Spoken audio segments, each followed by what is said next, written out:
प्यारे विद्यार्थियों, नमस्कार। आप सभी का इस ई क्लास में हार्दिक अभिनंदन है, स्वागत है। जैसा कि आपको पता है कि इस कोरोना काल में फिजिकल रूप से क्लासें जो हैं वो आप लोगों की अभी चल पानी संभव नहीं है। अतः मेरा सभी से निवेदन है कि जब भी आपको समय मिले आप समय समय पर जो है ये जो वीडियो है, ई कंटेंट जो है या हमारे द्वारा जो पाठ्य सामग्री भेजी जाती है उसको आप लोग जो है पढ़ते रहें। और मैं एक आपसे ये निवेदन करना चाहूँगा कि नियमित रूप से यदि आप अध्ययन करते हैं तो आपके निश्चित रूप से जो अंक है वो भी अच्छे आएंगे। तो आप अपने जो पेरेंट्स हैं उनसे कहें कि दिन में या शाम को या प्रातःकाल जब भी समय मिले आप घंटे भर के लिए जो है ये जो मोबाइल है उसको आप अपने पास लेवें और 15-20 मिनट का एक विषय का जो आपको वीडियो देखना है। तो इस प्रकार से कुल मिलाकर के 3 जो सब्जेक्ट हो गए तो 15-45 और 2-4-5 मिनट यदि ऊपर नीचे भी यदि हम इनमें एडजस्ट कर पाएँ तो यहाँ 1 घंटे के लिए आपको वीडियो चाहिए। जो विद्यार्थी ग्रुप में नहीं जुड़े हैं वो मेरे पर्सनल नंबर है, वहाँ बताएं। आपको संबंधित जो सब्जेक्ट है उनमें जुड़वाने का प्रयास किया जाएगा। और अब हम इस 5वें अंक के अंदर यानी ये मैं जो आपको पुस्तक पढ़ा रहा हूँ ये स्वपन वासुदत्तम यानी नाटक है और इसमें 5वां जो अंक है उस 5वें अंक का 8वां पद्य है उसकी मैं शुरुआत कर रहा हूँ। तो चलिए। शय्यायाम अवसुप्तम माम बोधयित्वा सखे गता दग्धेति ब्रुवता पूर्वम वंचितो अस्मि रुमणवता। विदूषक और राजा आपस में वार्तालाप कर रहे हैं। विदूषक जब राजा को निद्रावस्था में छोड़ करके जब उसको उठाने के लिए यानी चादर उठाने के लिए जब बाहर निकल जाते हैं, चादर लेने के लिए जब बाहर निकल जाते हैं और वापस जब विदूषक यहाँ पहुँचते हैं उस समय वासुदत्ता जो है वास्तव में उस समुद्र ग्रह के अंदर विद्यमान थी, मौजूद थी और राजा ने उसको देखा था और विदूषक से वह ये बात कह रहा है कि वासुदत्ता मरी नहीं है, वासुदत्ता जिंदी है। उसी बात को यहाँ पर ये कह रहे हैं और कहा सखे मित्र शय्यायाम अवसुप्तम यानी शय्या पर सोए हुए माम बोधित्वा गता, शय्या पर सोए हुए मुझको जो है जगा करके जो वासुदत्ता है वह गई है। दग्धा इति ब्रुवता, जल गई है ऐसा कहा या जल गई है ऐसा बोला या जल गई है ऐसा कहते हुए रुमणवता पूर्व वंचिता अस्मि। रुमणवान राजा का ही एक मंत्री है, उसका नाम है।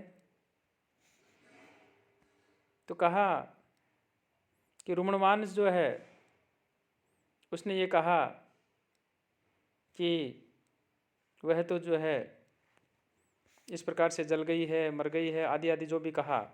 तो रुमणवता पूर्व वंचिता अस्मि यानी मैं रुमणवान के द्वारा जो है ठगा गया हूँ, अर्थात उसने जो है मुझे इस प्रकार से झूठ ही कहा है। तो राजा के द्वारा जब ऐसी बात कही तो उसको विदूषक जो होता है वह उनसे ये कहता है असंभवनीयम एतत्, कहा कि ये हो ही नहीं सकता, क्योंकि अभी यदि विदूषक ये बात बता देता है तो आगे ये नाटक नहीं चल पाएगा। इसलिए विदूषक ने कहा कि ये तो हो ही नहीं सकता, कहीं आपने कोई ऐसा स्वप्न लिया होगा।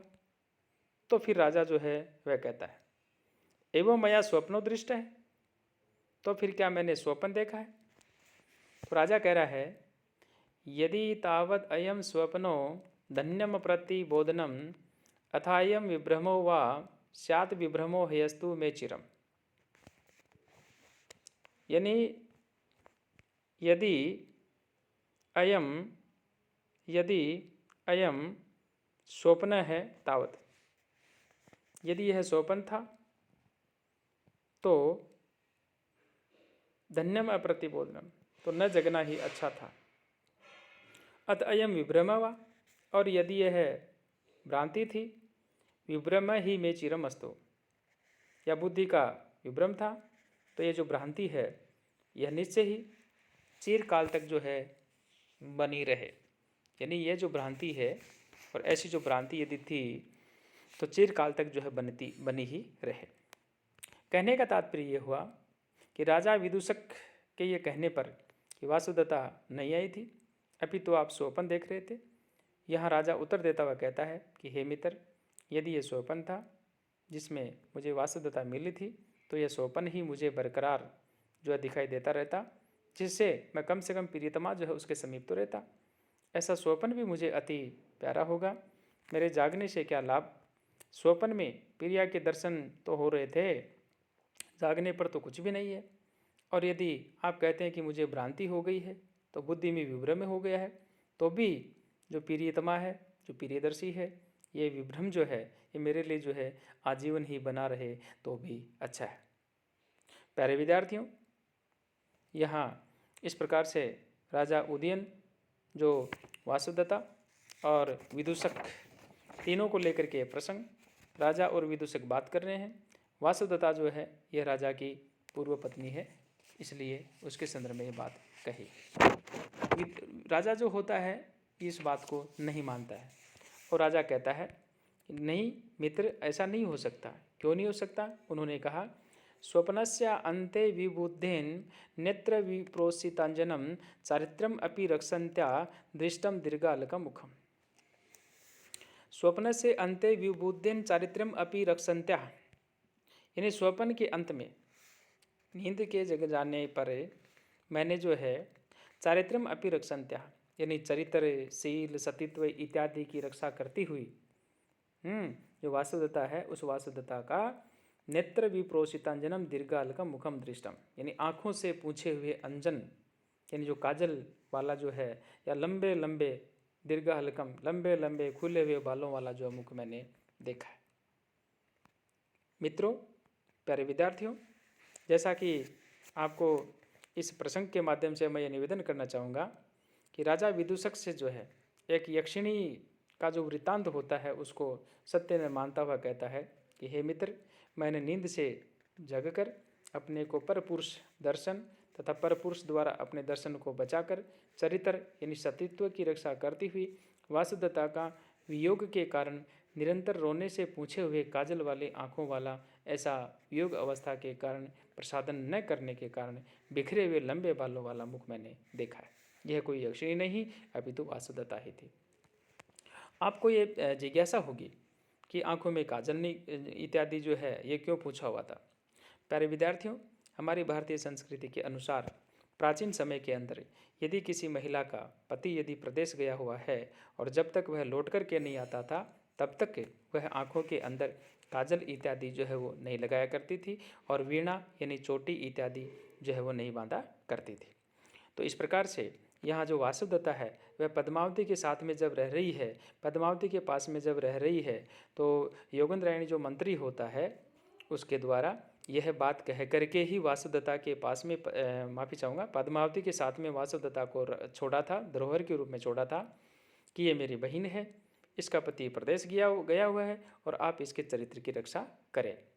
तो इसलिए जो वासुदेवता है वह पद्मावती के साथ में एक तरह से इसी रूप में रह रही है कि उसका पति जो है वह प्रदेश गया हुआ है, इसलिए वह आंखों के अंदर काजल नहीं लगा रही है।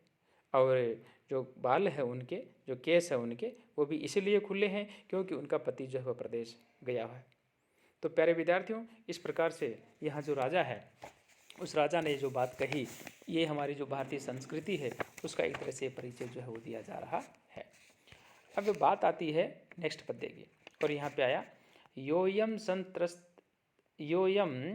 संत्रस्तया देव्या तया बाहुर निपीडितः स्वप्ने भी उत्पन्नम संस्पर्शो रोमहर्षं न मुञ्चति। संत्रस्तया तया देव्याः निपीडितः यः अयं बाहुः स्वप्ने अपि संस्पर्शे उत्पन्न रोमहर्षं न मुञ्चति। यानी जो वासुदत्ता है, उस वासुदत्ता के द्वारा जो इस प्रकार से जो है संत्रस्तया यानी उस भयभीत बनी हुई देवी वासुदत्ता के द्वारा निपीडित यानी दबाया गया। संत्रस्तया तया देव्या निपीडित है यह अयम बाहो, यानी कोई मुझे देख न ले, इस भय के कारण से भयभीत बनी हुई देवी वासुदत्ता उसके द्वारा देव्या निपीडित है, दबाई गई यह जो भुजा है, यह अयम बाहु, यह जो भुजा है, स्वप्ने अपि संस्पर्शः उत्पन्नम रोमहर्षं न मुञ्चति, यानी स्पर्श जन्य आनंद से उत्पन्न जो रोमांच है उसको जो है नहीं छोड़ रही है। ये मैं आपसे जो निवेदन कर रहा हूँ ये अन्वय है, यहाँ पर देख रहे हैं, और ये जो है ये पद्य है। परीक्षा में आपको अन्वय नहीं लिखना है, परीक्षा में आपको केवल मात्र जो हिंदी है वो हिंदी ही लिखनी है। और ये हिंदी जो मैं कह रहा हूँ ये आपको यहाँ नीचे देखने के लिए जो है विस्तार से आपको ये पढ़ने के लिए मिल रही है। इसमें सारी चीज़ें इसके अंदर दी हुई है। मैं बहुत ही सरल शब्दों में आपके सामने जो है बात मैं निवेदन कर रहा हूँ। और अब आती है बारी 12वां जो पद्य है यहाँ, और यहाँ कहा भिन्नासते रिपवो भवत गुणरताः पौराः समाश्रिताः पार्षणी यापि भवत प्रयाण समय तस्या विधानं कृतं यद्यत् साध्यम अरि परमार्थ जननं तत्मया अनुष्ठितं तीर्णा चापि बलैर्नदी त्रिपथगा वत्साश्च हस्ते तव। ते रिपु है, यानी विदूषक जो होता है वो, और उसको आकर के कांचुकी जो होता है वह कहता है कि अब राजा जो है वह युद्ध करने के लिए भले ही तैयार हो सकते हैं। और राजा उदयन जो होता है उसके शत्रु का नाम होता है आरुणि।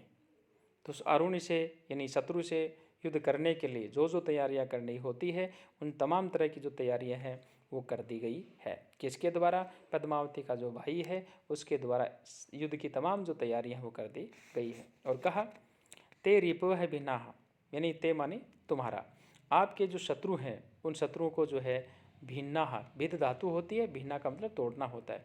आपके जो शत्रु हैं उनको 4 प्रकार की जो नीतियां होती है, साम दाम दंड भेद आदि जो नीतियां होती हैं उनसे उनको तोड़ दिए गए हैं।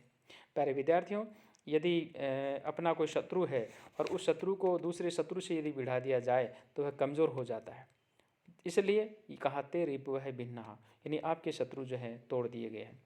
भवद गुणरताः पौराः समाश्रिताः, यानी और आपके जो गुणों में जो अनुरक्त नागरिक हैं उनको पूर्णतः जो है आश्वस्त जो है वो कर दिया गया है। अपि बहुत प्रयाण समय या पार्षणी तस्याह विधानम कृतम, और आपके युद्ध के लिए प्रस्थान करने के समय पीछे चलने वाली जो सेना है उस सेना के भाग को भी जो है व्यवस्थित जो है वो कर दिया गया है। अरे परमार्थ जननम यत् यत् साध्यम तत्तत् मया अनुष्ठितम, और शत्रु के नाश के लिए या शत्रु का नाश करने वाला जो जो कार्य है वह मैंने जो है कर दिया है, वह जो मैंने कर दिया। त्रिपथगा नदी बलय तीर्णा वत्सा च तव हस्ते संति, और सेनाओं के द्वारा जो है गंगा नदी है पार कर ली गई है और वत्स देश जो है अब आपके अधीन हो चुका है। कांचुकी जो है वह राजा को इस प्रकार से युद्ध के लिए की गई जो तैयारी है उसके सूचना दे रहा है और कहता है कि हे राजन, भेद आदि नीतियों से के द्वारा आपके जो शत्रु हैं उन शत्रुओं में जो है फूट डाल दी गई है, यानी उनको जो है आपस में भिड़ा दिया गया है, तोड़ दिया गया है। आपके गुणों से अनुराग रखने वाले जो आपके नागरिक हैं उन नागरिकों को पूर्ण आश्वस्त कर दिया गया है, आश्वासन दे दिया गया है। आपके युद्ध के करने के लिए जाते समय जो पृष्ठभाग में रहने वाली जो सेना है उसका व्यू रूप में जो है विभाग कर दिया गया है, उचित निर्देश देकर पूर्णतः व्यवस्थित कर दिया गया है। शत्रु का विनाश जिन जिन साधनों से किया जा सकता था वो भी मैंने उपस्थित जो है कर दिए हैं। सेनाओं के द्वारा गंगा नदी पार कर ली गई है तथा वत्स राज्य अब आपके अधीन है। अब यह है, इसलिए अब युद्ध करने का उचित समय है, अतः आप युद्ध के लिए जो है तैयार हो जाओ। अब राजा जो होता है वो उठते हैं और उठ करके राजा जो है वो क्या कहते हैं, ये इस 5वें अंक का अंतिम पद्य है और यहाँ पर ये बात कही। उपेते नागेंद्र तुर्गई तीर्ण तम आरुणिम दारुण कर्म दक्षम। प्यारे विद्यार्थियों, मेरा आपसे निवेदन है इस पद्य के अंदर एक आरुणी शब्द आ रहा है, इसको आप नोट कर लें। छोटे छोटे क्वेश्चन आते हैं यहाँ परीक्षा के अंदर, 2-2 नंबर के क्वेश्चन आते हैं। तो आपसे क्वेश्चन पूछा जा सकता है, राजा उदयन जो है उसके शत्रु का क्या नाम था? हम लिखेंगे उसके शत्रु का नाम आरुणी था। तो उपेते नागेंद्र तुरंग तीर्णय तम आरुणीम दारुण करम दक्षम विकीर्ण